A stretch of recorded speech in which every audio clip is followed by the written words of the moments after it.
Thanks for watching. Don't forget to like, comment, share and subscribe to Mufti Tariq Masood, famous scholar.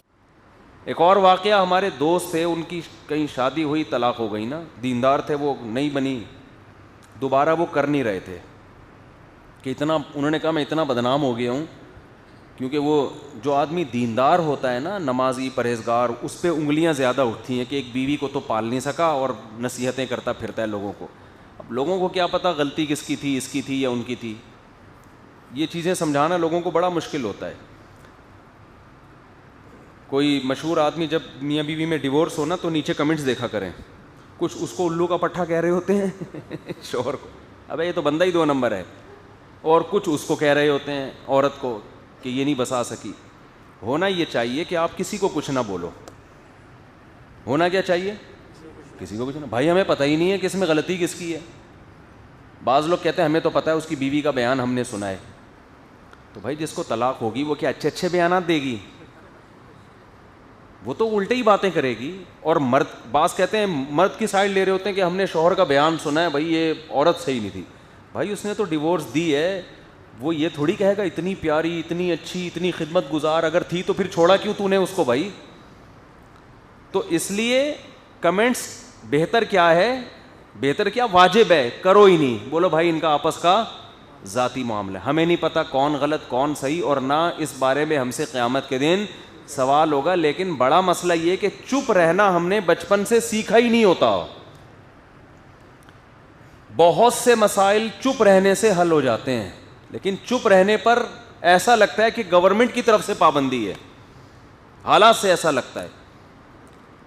ہم جب مدرسے میں گئے نا، میں بھی وہ اس طرف آ رہا ہوں، بات سے بات نکلتی ہے.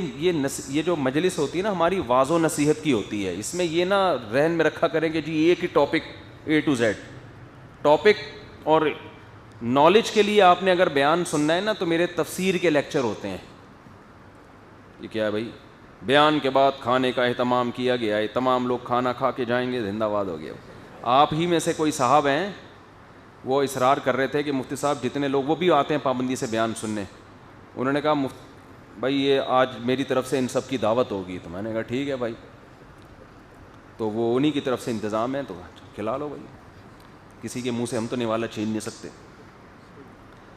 تو کھاپا ہے، کھاپا کھانے کو کھاپا کہنے میں جو مزہ ہے وہ کھانا کہنے میں نہیں ہے. کھاپے کا اپنا مزہ ہوتا ہے. کھانا تو ہم گھر میں کھاتے ہیں، اس پہ آپ کا خرچہ بھی ہوتا ہے راشن کا بل بھی بنتا ہے، وہ ٹوٹلی آپ کی جیب سے. جب یہ ہوتا ہے نا یہ والا، اس کو کیا کہتے ہیں؟ کھاپا. یہ فری پھوکٹ کا ہوتا ہے. اور مسجد میں کھاپا کا اپنا ہی مزہ ہے. میں نے دیکھا جس کھانے میں بھی تھوڑا مذہب کا عنصر آ جائے نا اس کا ٹیسٹ ہی چینج ہو جاتا ہے یار. یعنی مذہب کا مطلب یا تو وہ مذہبی طور پر ہو، کوئی مذہب نے حکم دیا ہو، یا یہ کہ وہ مذہبی جگہ پہ ہو. مسجد تو عبادت کی جگہ ہے نا. تب آپ دل سے بتاؤ، تبلیغ میں جب سہروزے کے لیے جاتے ہیں ایسا مزہ آتا ہے کھاپے میں کہ آپ کو کیا بتاؤں میں. وہی کھانا آپ گھر میں کھا رہے ہیں، مزہ نہیں آ رہا. تبلیغ میں جاؤ ڈبل خوراک ہو جاتی ہے، حالانکہ وہی کراچی میں ہی تشکیل ہے آپ کی، وہی پانی ہے، وہی ہوا ہے. ہم جب مدرسے میں گئے تو جب ہم نے کھانا شروع کیا، ہم نے کہا یار یہ تو بڑا مزہ آ رہا ہے کھانا کھانے میں. ڈبل کھاتے تھے ہم، مزہ بہت آتا تھا. میرے ایک رشتہ دار آ گئے، انہوں نے کہا یار اتنا وہ بھی پھوڑے جا رہے ہیں پھوڑے جا رہے ہیں. میں نے کہا یار کچھ اللہ نے کچھ برکت رکھی ہے کہ مدرسہ ہے، مسجد ہے، تبلیغ ہے کچھ، تو آج دیکھو کھاپے میں مزہ آئے گا انشاءاللہ. تو بیان کے بعد ہوگا. اچھا خیر، تو کیا بات چل رہی تھی؟ ہاں یہ واعظ و نصیحت کی محفل ہوتی ہے موٹیویشن کے لیے. آپ کو اگر بالکل ٹاپک پہ بات سننی ہے نا تو میرے تفسیر کے لیکچر اپلوڈ ہو رہے ہیں. مفتی طارق مسعود اسپیچز جو میرا چینل ہے اس پہ تفسیر کے لیکچرز ہیں قرآن کی. ایک 1 by 1 جتنے بھی رکوع ہیں، میرا کتنے ہو گئے لیکچر؟ میرا خیال ہے 200-250 لیکچر تو کتنے ہو گئے بھائی؟ لیکچر نمبر 150 سے اوپر ہو گئے ہیں. تو 1 by 1 وہ پابندی سے سنا کریں. یہ جو مجلس ہے نا یہ ہلکی پھلکی موٹیویشن کے لیے، امر پل ابھارنے کے لیے. تو اس میں یہ کھچڑی پکتی ہے بعض دفعہ. تو ہاں میں یہ عرض کر رہا تھا جب ہم مدرسے گئے نا تو وہاں ہم نے ایک چیز سیکھی کہ بھائی جب بڑے حضرات بیٹھے ہوئے ڈیبیٹ کر رہے ہوں تو چپ کر کے بیٹھ کے سنو. بڑے حضرات کی جو بحث ہوتی تھی, مجلس تحقیق ہوتی تھی, اس میں بھی بعض دفعہ شرکت کا موقع ملتا, بڑے علماء, تو ہمارے ذہن میں بھی کوئی بات آتی تو اٹھا کے چپ کر کے تمیز سے بیٹھ کے ابھی سنو, صرف سیکھو. بہت زیادہ کسی بات پر کوئی اہم بات ہے تو پرچی لکھ کے دے دو, تو ہم پرچی لکھ کے دے دیتے تھے, وہ بڑے حضرات دیکھ لیتے بھیا اچھا ایسا ہے. تو چپ رہنا سیکھا ہی نہیں ہے ہم نے, اس سے بڑے فسادات ہوتے ہیں. اگر انسان ماں باپ کے سامنے خاموشی سے ایک بات سن لے, دیکھو بعض دفعہ ایسے ہوتا ہے آپ کا رائے کا اختلاف ہوتا ہے کسی سے, آپ نے اپنی بات اس کو 1 دفعہ 2 دفعہ 3 دفعہ سمجھا دی, بس چپ رہو, آپ بولو بھائی ٹھیک ہے, جب اللہ اس کے دل میں ڈالے گا تو اس کی رائے چینج ہو جائے گی.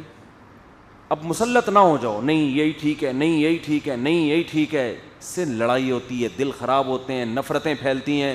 رائے 1 دفعہ 2 دفعہ 3 دفعہ دے دی, بس چپ کر کے بیٹھ جاؤ, اور بدگمان بھی نہ ہو کہ سامنے والا میری بات کیوں نہیں مان رہا. چھوڑو یار, اس کو اپنے حال پہ چھوڑ دو. عین ممکن ہے آپ غلط ہو, کل آپ کو اپنا غلط ہونا آپ کے سامنے ثابت ہو جائے, اور یہ بھی ممکن ہے اس کے سامنے ثابت ہو جائے کہ میں غلط تھا. لیکن اگر آپ نے اس غلط کو صحیح کرنے کے اصرار شروع کر دیا نا, پیچھے ہی پڑ گئے, اب لازمی جو نتیجہ نکلے گا وہ غلط ہی ہوگا. اب جو نتیجہ نکلے گا وہ کیا ہوگا, وہ غلط ہی ہوگا. اب خیر کی امیدیں نہ رکھو آپ, کیونکہ اب نفرت پھیلے گی, اب انا کا مسئلہ بنے گا. آپ بعض دفعہ انسان چیلنج کر دیتا ہے, بحث مباحثے میں اتنا آگے نکل جاتا ہے کہ واپسی کا راستہ اس کے لیے ممکن وہ ہے نا. احبب حبیبک ہونما عسیٰ ان یکون بغیضک ہونما, کسی سے نفرت اتنی کرو کہ برداشت کر سکو, کسی سے محبت اتنی کرو برداشت, واپسی کا راستہ اپنے لیے رکھنا چاہیے.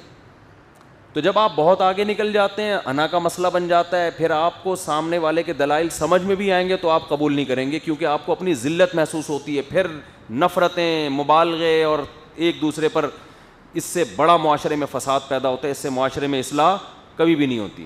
تو انسان اپنا دائرہ کار سمجھے کہ میں پولیس میں ہوں یا میں ایک نارمل شہری ہوں. پولیس میں ہوں تو آپ کو اور آگے جانے کی اجازت ہے, بھائی تمیز سے نہیں آ رہا, پولیس بھیج کے زبردستی اٹھوا لو اس کو. لیکن اگر آپ دیکھو تبلیغ والے پولیس میں نہیں ہے نا, تو بیل بجاتے ہیں, اس کو سمجھاتے ہیں کہ بھائی ہم دین کے سلسلے میں ملنے کے لیے آئے ہیں اور مسجد میں بات ہو رہی ہے. وہ کہتا ہے میں آؤں گا, لیکن پتہ ہے نہیں آیا وہ. اب دوبارہ جا کے اس کو یہ نہیں کہتے آپ نے خود بولا تھا کہ میں آ رہا ہوں, آپ کیوں نہیں آئے. اگر تبلیغ والے یہ کام کرتے تو آج تبلیغ کو جتنی ترقی ملی ہے ملتی, وہ میوات کے گاؤں سے ہی آگے نہیں نکلتی.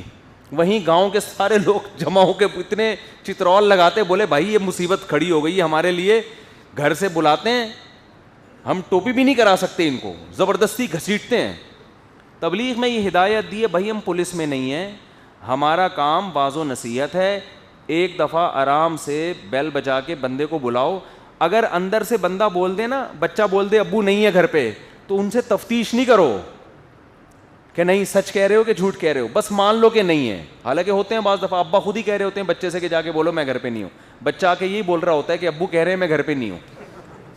یہ ہوتا ہے بعض دفعہ, بچہ خود آ کے کہہ رہا ہوتا ہے کہ ابو کہہ رہے ہیں میں گھر پہ نہیں ہوں. تبلیغ والے پھر بھی منہ نیچے کر کے چلے جاتے ہیں کہ بھائی ہم واعظ ہیں, ہم نصیحت کرنے والے ہیں. ماں قرآن کہہ رہا ہے نا کہ آپ ان پر داروغہ نہیں ہیں, مسلط نہیں ہے ان کے اوپر کہ بس گھسیٹنا ہے آپ نے. یہ کام گورنمنٹ کا ہوتا ہے.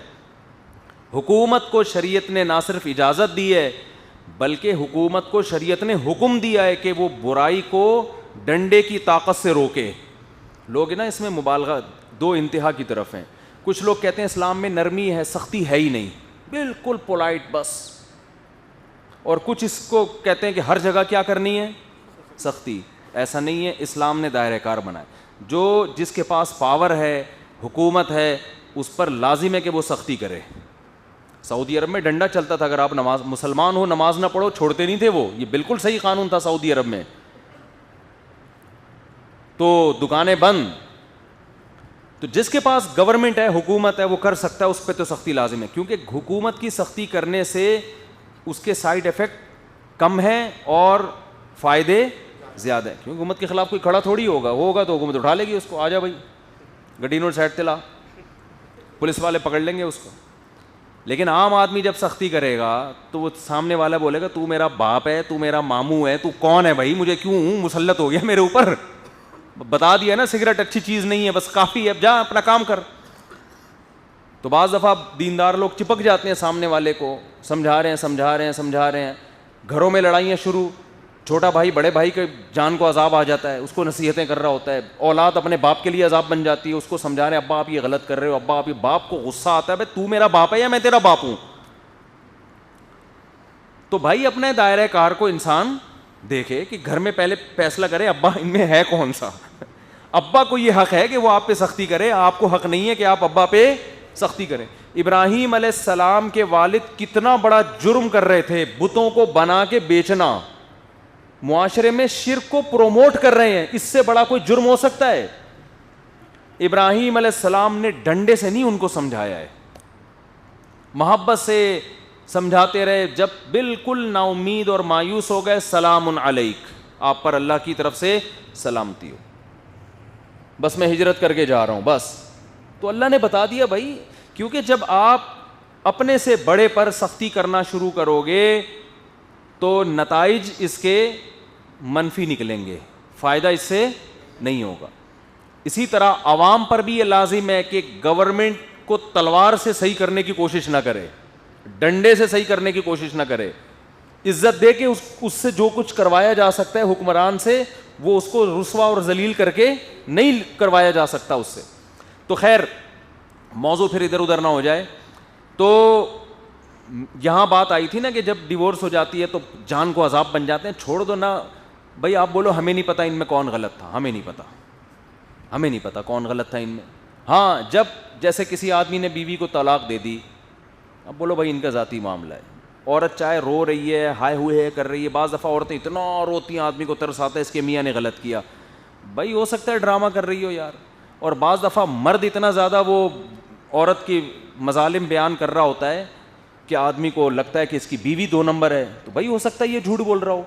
اب صحیح کیا ہے, بولو ہمیں نہیں پتا صحیح کیا ہے.